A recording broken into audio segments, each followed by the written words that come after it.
Hello, everybody. It's Friday. That means it's time for another topic of the week. Last week's topic on your first army.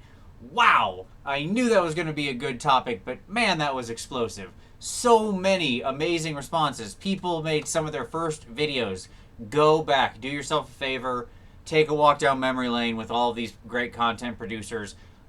There's so many, there's really like too many to list, but so many people made great first videos. 2D Sick made another video at Orange Road. Scaly Bastard made his first video.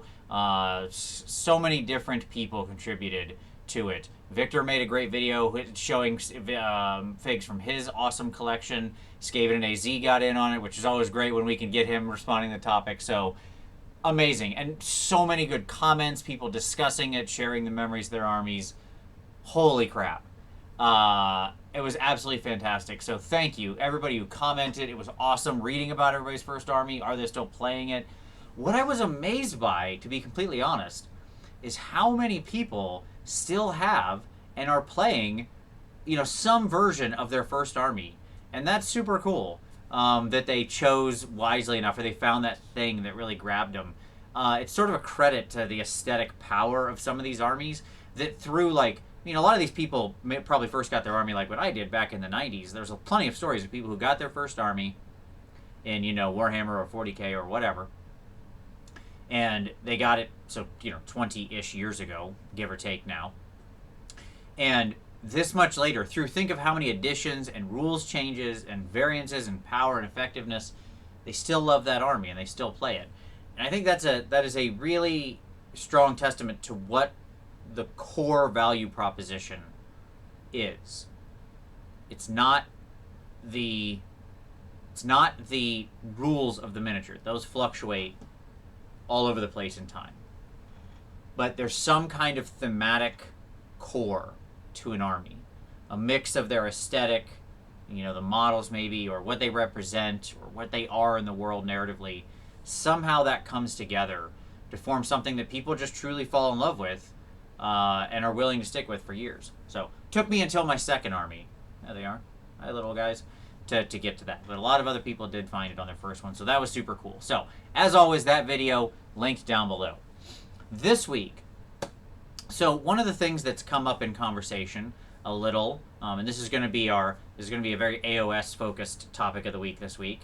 But one of the topics that has come up in conversation between South Coast GT and the sort of coming of the General's Handbook 2 is the idea of the Compendium scrolls, right? We have all these legacy scrolls, these Compendium scrolls, which contain special characters, of course, that are, that died in the narrative some time ago, as well, at least vis-a-vis the present day, but who really cares? Whatever. Mordheim took place 500 years in the past when it was published, so, to whatever. But it contains them, and then obviously it also contains sort of whole armies that have been shown the door, right? So Tomb Kings and Bretonnia, two of my personal favorites. And so the question has really come up of what to do with these things. And there's a lot of thought around it because it is a challenge, right? You want to leave these things available. People have huge collections. You want them to be out there. But at the same time, if Warhammer TV is covering these things, if they're putting it out there on the internet, and if Tomb Kings win a bunch of tournaments, and then people watch the video, and they're like, well, I want to get those minis, and then they go to Games Workshop and they can't get those minis, well, theoretically, that's a problem, right?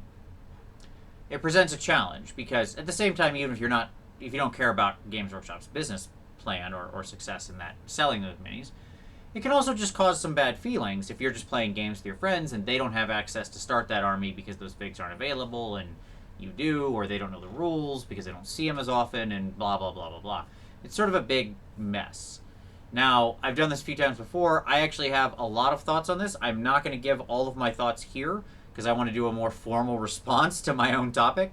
So yes, I am teeing up something for me to do a response to. Sorry, I don't know what else to say, but I've got a lot of thoughts on it. But what I really want is your thoughts as well. And I don't want to color your thoughts either with my own personal outlook on this. So, what do you think of the Compendium scrolls? Are they a problem now? Could they be a problem in the future? Because the reality is, that could continue to expand, right? As new figs and new armies are introduced over time, more stuff could sort of shuffle along that path. On a long enough timeline, that's going to happen. And that space that the compendium represents is going to grow. So, do you think it's a problem now? Could it be a problem in the future? How would you want to see it addressed? There you go. As always, comment below. Let me know what you think. Or response video. All response videos will be linked down below, as always, so you can always return to this video and find them. But of course, really appreciate it. Looking forward to all the great responses, and we'll see you next time.